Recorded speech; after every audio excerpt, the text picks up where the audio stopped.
Article 370 हटाने से लेकर विषय ऐसा रहा जो शायद ही कोई दशक ऐसा होगा कि चर्चा न हुई हो, चिंता न हुई हो और मांग न हुई हो, आक्रोश भी व्यक्त हो। लेकिन हमारे पास सौभाग्य है आर्टिकल 370 से मुक्ति पाने का।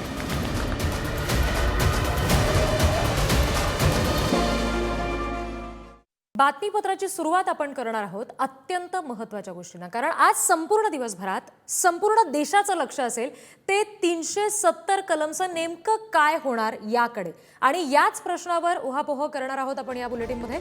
जगाचं संपूर्ण लक्ष आता भारताच्या या निकालाकडे लागलेलं आहे। जम्मू काश्मीरसाठीचं 370 कलम रद्द करण्याच्या केंद्राच्या निर्णयाबाबत सर्वोच्च न्यायालयात निकाल दिला जाणार आहे। त्यामुळे सर्वोच्च न्यायालय नेमकं काय निकाल देतंय, 370 रद्द करणं घटनात्मक आहे की नाही याबाबत नेमकं काय ठरतंय हे बघणं अत्यंत महत्त्वाचं असेल, आणि फक्त देशाचं नाही तर संपूर्ण जगाचं लक्ष आता त्याच्याकडे लागलेलं आहे। सुप्रीम कोर्टामध्ये आज 370 कलम रद्द करण्याच्या केंद्राच्या निर्णयाविरोधात महत्त्वाचा निकाल येणार आहे। सरन्यायाधीश चंद्रचूड यांच्या अध्यक्षतेखालच्या 5 सदस्यीय घटनापीठाकडे याचा निकाल देण्याची जबाबदारी असेल, आणि सुप्रीम कोर्टातून आज या संदर्भात निकाल येण्याची शक्यता आहे। साधारण 10:30 वाजेपर्यंत हा निकाल हाती येऊ शकतो असं समजतंय, आणि सगळ्या देशाचं लक्ष आज सुप्रीम कोर्टाच्या या निर्णयाकडे निश्चित लागलेलं आहे।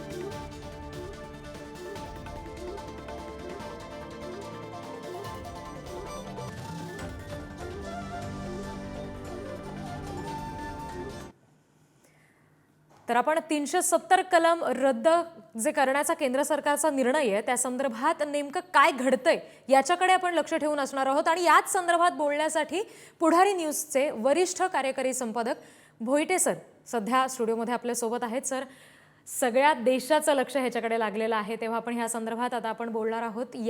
आजच्या या चर्चेमध्ये तुमचं स्वागत, आणि या संदर्भात आणखी बोलण्यासाठी आपल्यासोबत सिनियर एडिटर आहेत प्रसन्न जोशी, आपण त्यांच्याशी बोलणार आहोत। प्रसन्नजी, आपण बघतोय संपूर्ण देशाचं नाही तर जगाचं लक्ष लागलेलं आहे 370 कलमासंदर्भात सर्वोच्च न्यायालय नेमकं काय निकाल देतंय याबाबत, काय नेमके तपशील याबाबत? आजचा हा दिवस महत्वाचा असेल की ज्या बाबतीत जे आपले मुख्य न्यायमूर्ती आहेत धनंजय चंद्रचूड, त्यांच्या मार्गदर्शनाखाली, त्यांच्या अध्यक्षतेखाली 5 सदस्यांचं एक खंडपीठ होतं, त्यांनी या बाबतीतला निर्णय द्यायचा आहे।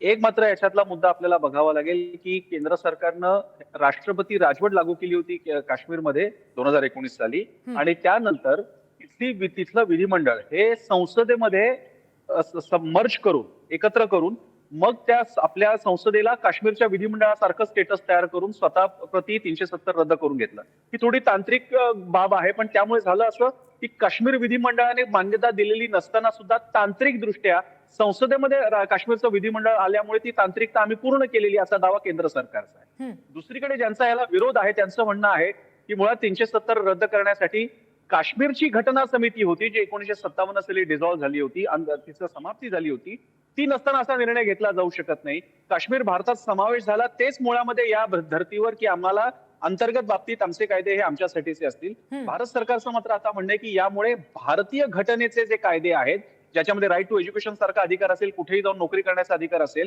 याचा फायदा होत नाही। काश्मीरचे लोक उर्वरित भारतात जाऊ शकतात, उर्वरित भारतातील लोक काश्मीरमध्ये नोकरी व्यवसाय करू शकत नाही किंवा जमीन घेऊ शकत नाहीत, असे ते मुद्दे होते।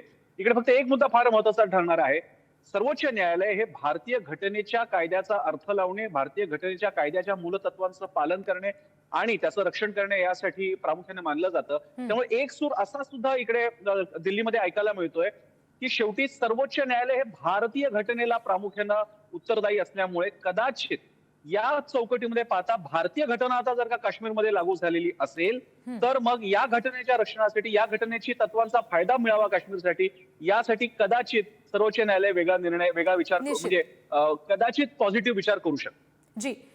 जी प्रसन्नजी, यानंतर आता पुन्हा एकदा मी भोईटे सरांकडे जाणार आहे। सर, आपण बघतोय की आपण म्हणतोय की संपूर्ण देशाचं नाही तर जगाचं लक्ष याकडे लागलेलं असेल।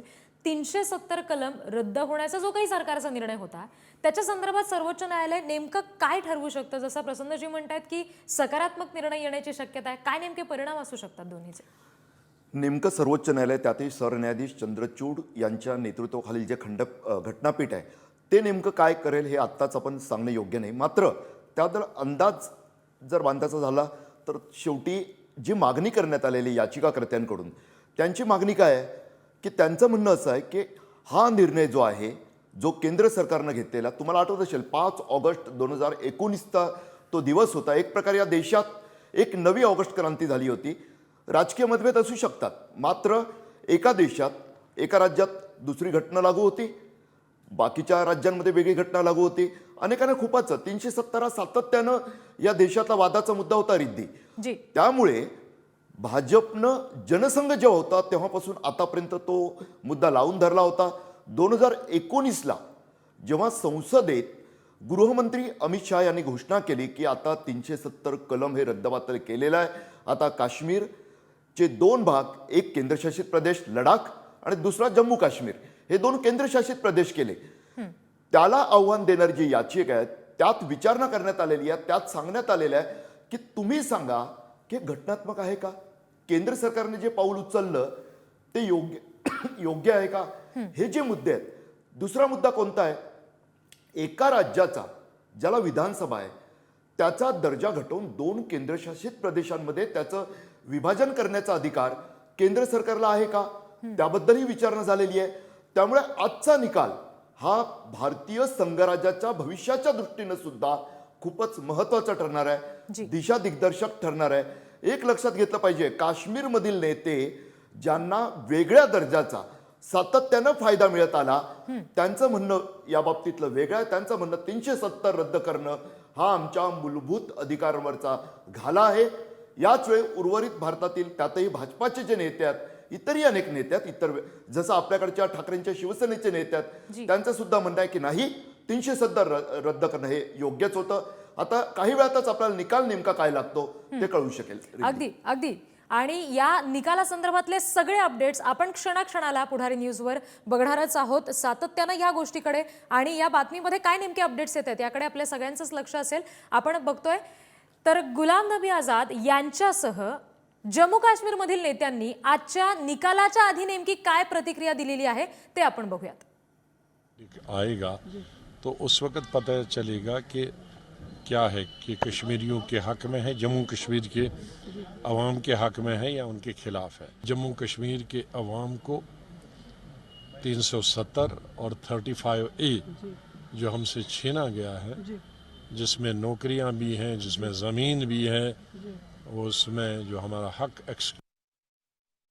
उससे हमें महरूम रखा गया है, उसका इंतज़ार हमें 4 साल से ज़्यादा से है. उसका हम ये अभी उम्मीद करते हैं और पूरा सुप्रीम कोर्ट पर ये विश्वास है, ये भरोसा है, ये उम्मीद है, ये तवक्का है उनसे कि वो हमें अपना हक देंगे. जम्मू कश्मीर के लेजिस्लेटिव असेंबली के बगैर, उनकी कंकरेंस के बगैर आपने 5 अगस्त 2000 का कदम माननीय पार्लियामेंट से उठाया जो कॉन्स्टिट्यूशन के दायरे में नहीं आता है. कॉन्स्टिट्यूशनैलिटी पे बात है और उस पर बाज़ाब्ता तौर 16 दिन बहस मुबासा हुआ और हैंड्स डाउन हमने ये केस उस वक्त जीता.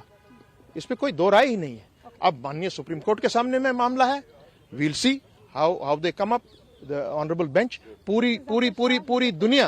पूरी दुनिया देख रही है माननीय सुप्रीम कोर्ट क्या फैसला देती है. Let's hope. तर 370 कलम रद्द करण्यासंदर्भातला सर्वोच्च न्यायालयाचा केंद्र सरकारने निर्णय घेतलाय. त्याबाबतचा जो निकाल येणार आहे त्या संदर्भात आपण सविस्तर चर्चा करणार आहोत. कायदेतज्ञ उल्हास बापट सर आपल्याशी जोडले गेलेले आहेत, त्यांच्याशी आपण बोलणार आहोत. बापट सर, स्वागत आहे तुमचं पुढारी न्यूजमध्ये. सगळ्यात पहिला प्रश्न मला हाच विचारायचा आहे, कारण फक्त देशाचं नाही तर जगाचं लक्ष लागलेलं आहे. कारण अशा पद्धतीनं केंद्र सरकारनं एखादा निर्णय घेणं आणि त्याच्यासाठी त्याच्या विरोधात याचिका दाखल होणं याकडे निश्चित सगळ्यांचं लक्ष आहे. सद्यस्थितीत आपल्याला काय अंदाज बांधता येऊ शकतो, कुठल्या बाजूने निकाल लागू शकतो असं तुम्हाला वाटतंय? आता काय आहे की हा खूप विस्तृत सब्जेक्ट आहे. मी एक 5 मिनिटामध्ये फक्त तुम्हाला साधारण कल्पना देतो. त्यातला पहिला मुद्दा लक्षात घ्या की supreme court is the final interpreter of the Indian constitution आणि त्यामुळे आज जो कुठला निर्णय येईल तो सगळ्यांनी हसतमुखाने आनंदाने स्वीकारायला पाहिजे. सध्या भारतात अनेक संस्थांमधला विश्वास लोकांचा कमी होतोय. स्पीकरवरचा, गव्हर्नरवरचा, इलेक्शन कमिशनवरचा. जो काय थोडाफार विश्वास आहे तो सुप्रीम कोर्टावर राहिलेला आहे, तेव्हा तो निर्णय आपण स्वीकारणं आवश्यक आहे. आता 370 कलम जे आहे ते 17 ऑक्टोबर 49ला घटना समितीमध्ये अडॉप्ट झालं होतं. सगळ्यांच्या मतानुसार ते एका कुठल्या व्यक्तीने स्वीकारलेलं नाही आहे आणि ते 5 ऑगस्ट 19ला आत्ता म्हणजे 70 वर्षानंतर रद्द करण्यात आलेलं आहे. आता त्यावेळी जो निर्णय घेतला होता तो त्या परिस्थितीनुसार घेतलेला होता. प्रत्येक वेळी निर्णय परिस्थितीनुसार, नंतर 70 वर्षांनी तो चुकीचा होता का बरोबर होतं याचं विश्लेषण करणं फार सोपं असतं. इंग्लिशमध्ये लॉंगफेलोची एक कविता आहे की we call our fathers fools so wiser we go and our wiser sons will no doubt think us so. म्हणजे आणखी 50 वर्षांनी हे जे निर्णय आत्ता घेतले गेलेत हे चुकीचे आहेत असंही कोणी म्हणू शकेल. तेव्हा आपण फक्त राज्यघटनेच्या दृष्टिकोनातून याचं विश्लेषण करूया. राज्यघटनेचं कलम 1 आणि 370 हे लागू झालं काश्मीरला. कलम 1 असं आहे की India that is Bharat shall be a union of states. याचा कायद्याचा अर्थ असा होतो की हे जे संघराज्य आपलं झालेलं आहे हे अनेक राज्य एकत्र येऊन झालेलं नाही आहे, तर एका देशातून अनेक राज्यांना हे अधिकार देण्यात आलेले आहेत. एक आणि दुसरा अत्यंत महत्त्वाची गोष्ट म्हणजे इथून कोणाला बाहेर पडता येणार नाही. राईट टू सिसेशन नाही आहे, सिसीड कोणाला होता येणार नाही. याचा अर्थ असा झाला की ॲक्सेशन झाल्यानंतर काश्मीर हा भारताचा अविभाज्य भाग झाला. त्याच्यावर चर्चा करण्याचा अधिकार युनायटेड नेशन्सलाही नाही, अमेरिकेलाही नाही किंवा पाकिस्तानलाही नाही. भारताचा अविभाज्य भाग आहे काश्मीर.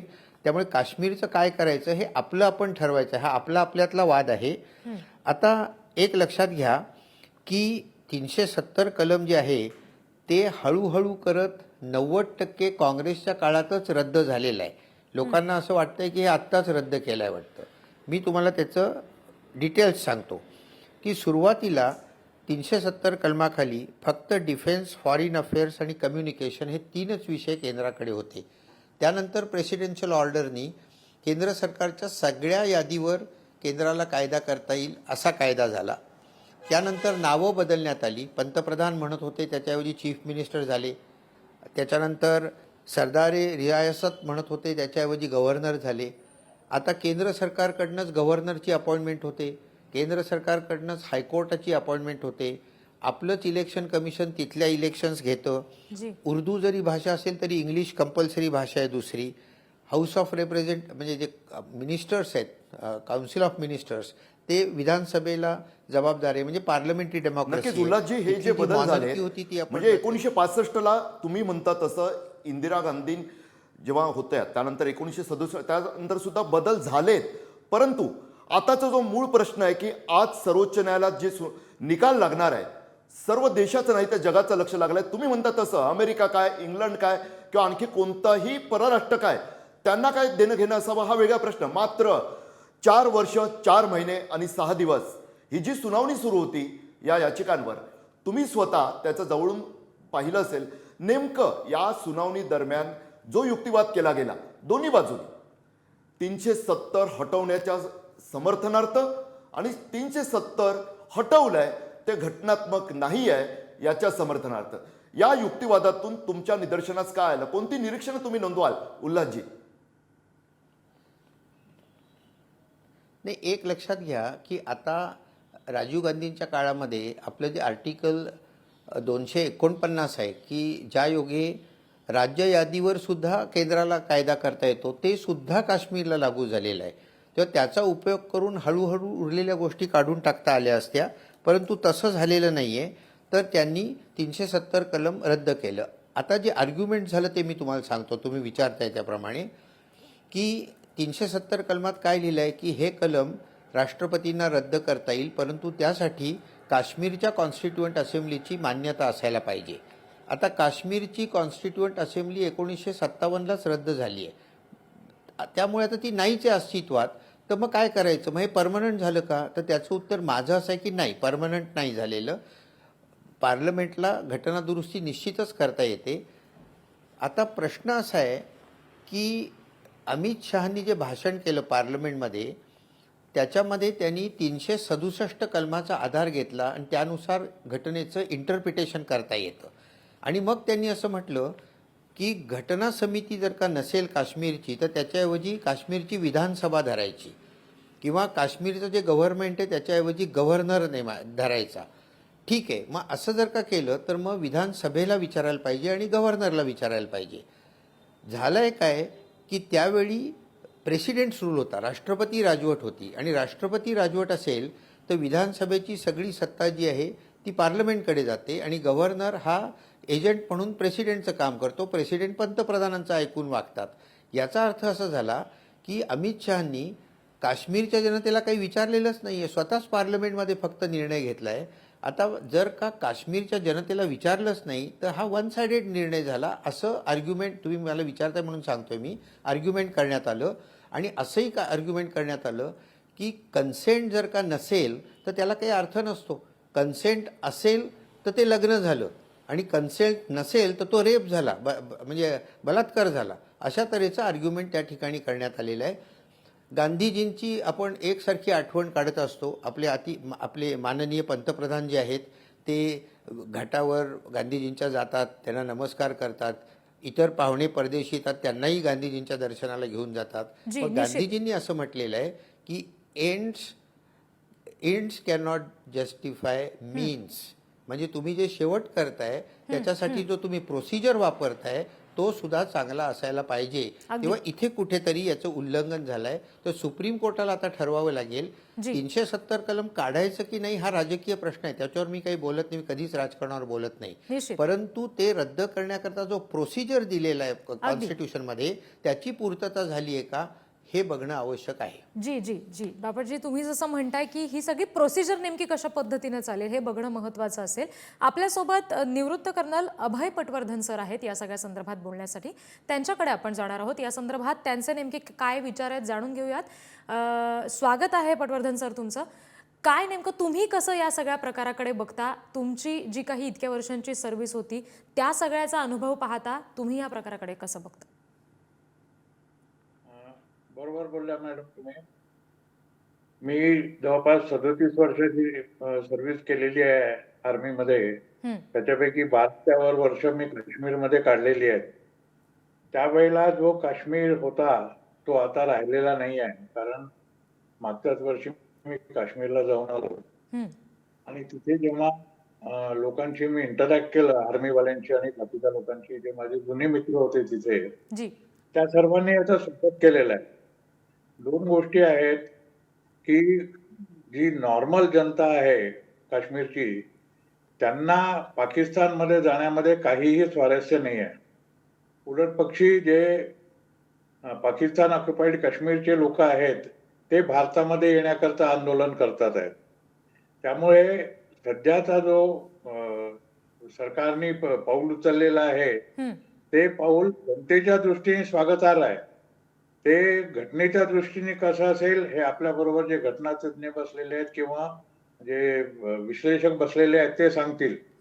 पण आमच्या दृष्टीने हे फार चांगलं झालं, कारण तिथे जो आतंकवाद होता तो आतंकवाद आता राज्य पोलीस आणि आम्ही लोकांनी तो संपत आणलेला आहे. आणि तो जर परत चालू होऊ नये ही जर लोकांची इच्छा असेल, भारतीय जनतेची इच्छा असेल किंवा कोर्टाची इच्छा असेल तर निकाल ते फिरवणार नाहीत असं मला वाटतं. निश्चित. पटवर्धनजी, एक महत्त्वाचा मुद्दा असा की ज्या पद्धतीनं तुम्ही आता मांडणी करत आहात, 1947 स्वातंत्र्यानंतर काश्मीर स्वतंत्र ठेवायचा त्यावेळेचे महाराजा हरिसिंग यांचा निर्णय, त्यांनी त्यासाठी जो हटवादीपणा केला, पाकिस्ताननं आपलं लष्कर तिथं घुसखोर म्हणून घुसवलं काश्मीरमध्ये. आजही पाकव्याप्त काश्मीरचा एक भाग त्यांनी आपला कब्जा करून ठेवलेला आहे. उर्वरित काश्मीरसाठी, आपल्या काश्मीरसाठी, आपल्या जम्मूसाठी, आपल्या लडाखसाठी सातत्यानं गेल्या स्वातंत्र्यापासून आतापर्यंत हजारो सैनिकांना शहीद व्हावं लागलं. आताही विपरीत परिस्थितीत लढावं लागतं. नेमकं बरंचसं कमीत कमी सीमेवर कळतं की शत्रू कोण आहे, शत्रू त्या पलीकडचा आहे कळतं. इथं तर नेमकं कोण शत्रू तेही कळत नाही, कारण दहशतवादी त्यांच्या रूपात आपलेच शत्रू, आपलेच घरभेदी असतात. या परिस्थितीत एक निवृत्त लष्करी अधिकारी म्हणून तुम्ही 370 हटवण्याच्या निर्णयाकडे कशा दृष्टीनं पाहता? तिकडची परिस्थिती मांडा, सैनिकांना काय सोसावं लागतं ते सांगा आणि भारताशी काश्मीरचं अशा प्रकारे संपूर्णपणे भारतीय राज्य बनणं, भारतीय केंद्रशासित प्रदेश बनणं किती महत्त्वाचं आहे तेही मांडा. हे अतिशय महत्वाचं आहे, कारण काश्मीरचं हे राज्य जे आहे ते अगदी आपल्या सीमेवर आहे आणि ही जी फाळणी झाली होती आपली, ती धर्माच्या आधारावर झाली होती. त्यावेळेला जो म्हणजे माझ्या नॉलेज प्रमाणे त्यावेळेला जे काही घडलं, त्यावेळेला महाराजा हरिसिंगांनी आपल्याकडे यायला आधी नकार दिला होता. त्यांना स्वातंत्र्य पाहिजे होतं की ना काश्मीर ना भारतात जाणार ना पाकिस्तानात जाणार. पण नंतर त्यांच्या लक्षात आलं, ज्यावेळेला कबायली लोक घुसले आतमध्ये, त्यावेळेला त्यांच्या लक्षात आलं की पाकिस्तान त्यांना राहू देणार नाही तिथे असा स्वतंत्र. त्यामुळे त्यांनी भारताकडे याचा मनोदय जाहीर केला आणि आपल्या ॲक्सेशन डॉक्युमेंटवर सही केली. त्याच्यानंतर भारतीय सैन्य तिथे गेलं. त्याच्यानंतर ती लढाई झाली. आपण पाकिस्तानांना पिटाळून लावलं. 1 जानेवारी 1949ला सीज फायर झाला. त्याच्यानंतर हा सीज फायर अतिशय तकलादू होता. गेले 70 वर्ष आम्ही तिथे सीज फायर व्हायोलेशनलाच तोंड देतो आहोत. फक्त काश्मीरमध्येच नाही तर जम्मू आणि पठाणकोटच्या सखल इलाक्यामध्ये सुद्धा पाकिस्तानी लोक आम्हाला आमचा सीज फायरचा भंग करतात. आणि हे कलम जर झालं तर हे चांगलं आहे, कारण त्या राज्याला एक स्थैर्य होईल आहे घटनेच्या दृष्टीने.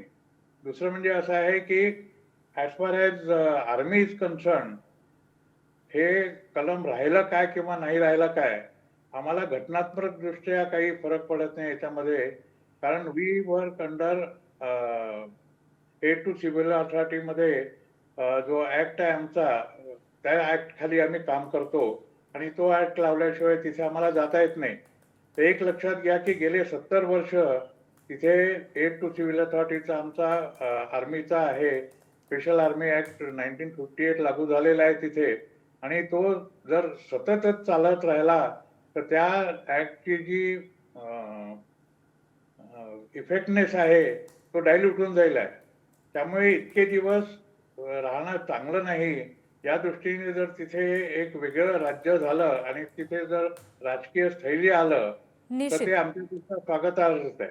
जी जी पटवर्धनजी, तुम्हाला थोडंसं थांबवते. आता सध्या आपण जसं बघतोय की आपण कायदेतज्ञांशी चर्चा करतोय, ज्या भौगोलिक भागाविषयीचा सध्या हा निकाल आपल्या हाती येतोय, त्या प्रत्यक्ष जम्मू काश्मीरमधले अनुभव घेतलेले पटवर्धन सर आपल्यासोबत आहेत, ते आपल्याशी बोलतायत. आणि या सगळ्या संदर्भात वकील नेमकं कशा पद्धतीने या प्रकाराकडे बघतायत, या केसकडे बघतायत, हे बघणं सुद्धा तितकंच महत्त्वाचं असेल. सुप्रीम कोर्टाच्या बाहेर ज्येष्ठ वकिलांशी या सगळ्या संदर्भात बातचीत केलेली आमचे प्रतिनिधी शिवाजी काळे यांनी. बघूया. 11 याचिकाएं हम लोगों की तरफ से थी. हम लोगों ने आर्टिकल 35 में चैलेंज किया था, आर्टिकल 370 चैलेंज किया था.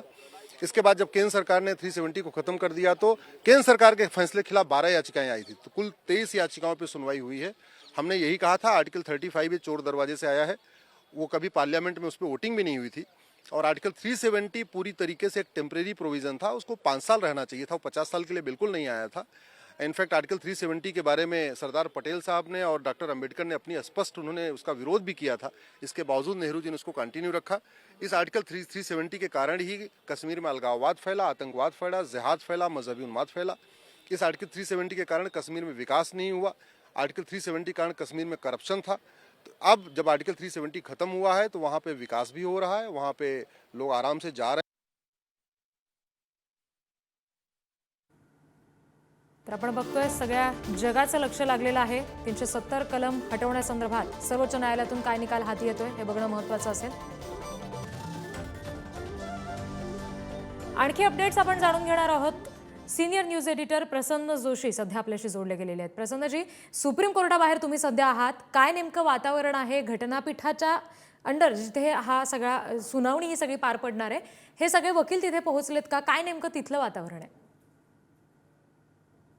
सुप्रीम कोर्टामध्ये आता थोड्या वेळाने जेव्हा या बाबतीतला निकाल वाचन सुरू होईल, म्हणजे आज निकाल देणं अपेक्षित आहे, म्हणून निकाल वाचन जर का सुरू होईल त्याकडे सगळ्यांचं लक्ष असणार आहे.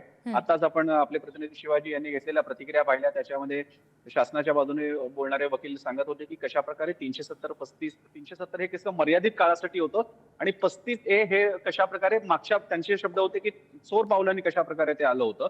एक मुद्दा आपण इकडे बापटे यांना विचारला पाहिजे की जेव्हा मेरिट ऑफ द या केसच्या बाबतीत सुप्रीम कोर्ट विचार करेल तेव्हा एकीकडे आता जम्मू काश्मीरवरती भारतीय संविधानाचं संपूर्ण राज्य आलेलं आहे. 370 असताना ते संपूर्ण राज्य नव्हतं, तिकडे स्वतःचे त्यांचे अधिकार होते आणि निवडक कारणासाठी फक्त आपल्याला अधिकार होते, त्यांचं परराष्ट्र संबंध आणि सुरक्षा वगैरे बाकीचे मुद्दे. तेव्हा बापटांना आपल्याला हा पण प्रश्न विचारता येईल की सुप्रीम कोर्ट आता जेव्हा जो काही निकाल देईल त्यावेळी जर का घटना ज्याचे ते कस्टोडियन आहेत असे शब्द बापटांनी वापरले होते, तर जी जसं प्रसन्नजी तुम्ही म्हणताय की आपण बापट सरांकडे गेलं पाहिजे, त्यांचं एक शेवटची आपण प्रतिक्रिया ऐकून घेऊयात. एकंदरीत त्यांचं या सगळ्या प्रकारावर काय म्हणणं आहे, बापटजी बोला. नाही, मी आपल्याला सांगितलंच असं की the supreme court is the final interpreter of the Indian constitution. तेव्हा दोन गोष्टी त्यांना ठरवाव्या लागतील की 370 कलम काढायचं का नाही, देशाच्या दृष्टीने काय योग्य आहे, तो राजकीय निर्णय आहे. दुसरा जो भाग आहे की ते काढायची जी प्रक्रिया राज्यघटनेत जी दिलेली आहे ती योग्य रीतीने पाळली गेली की नाही हे सुप्रीम कोर्टाला बघावं लागेल. म्हणजे कॉन्स्टिट्युएंट असेंब्लीच्या ऐवजी विधानसभा धरायचं, गव्हर्नमेंट ऑफच्या ऐवजी गव्हर्नर धरायचं आणि तिथे प्रेसिडेंट्स रूल असल्यामुळे दोन्ही गोष्टी पार्लमेंटकडे म्हणजे अमित शहाच्या हातात गेलेल्या होत्या. तर हे बरोबर आहे का this is a fraud on the Indian constitution, हे सुप्रीम कोर्टाला ठरवावं लागेल एक. आणि दुसरी गोष्ट अशी आहे की कुठल्याही राज्याचं नाव बदलणं, त्याची एरिया बदलणं, त्याचं एकाची दोन करणं, हे सगळं पार्लमेंटला अधिकार आहे, राज्यघटनेने तसा तो दिलेला आहे. फक्त आतापर्यंत केंद्रशासित प्रदेशांची राज्य होत होती गोव्यासारखी. इथे पहिल्यांदाच असं घडलंय की राज्याचं केंद्रशासित प्रदेश झालेत आणि ते 2 प्रदेश झालेत. तेव्हा इथे कुठेतरी फेडरलिझमचा प्रश्न उद्भवणार, कारण फेडरलिझम हे बेसिक स्ट्रक्चरचा भाग आहे. त्यामुळे सुप्रीम कोर्ट ठरवेल की असं करता येतं की नाही. मी तुम्हाला सांगितलं तसं की सुप्रीम कोर्ट काय सांगेल ती राज्यघटना मानणार, घटना शिकवणारी लोक म्हणून. जी बापटजी, जसं तुम्ही म्हणताय की सुप्रीम कोर्ट आता अगदी काही क्षणात या संदर्भातला नेमका काय निकाल आपल्या हाती देतं हे बघणं महत्त्वाचं असेल. या सगळ्या घटनेचे क्षणाक्षणाचे अपडेट्स आपण पुढारी न्यूजवर बघणारच आहोत. तुर्तास या बुलेटिनमध्ये इथेच थांबते.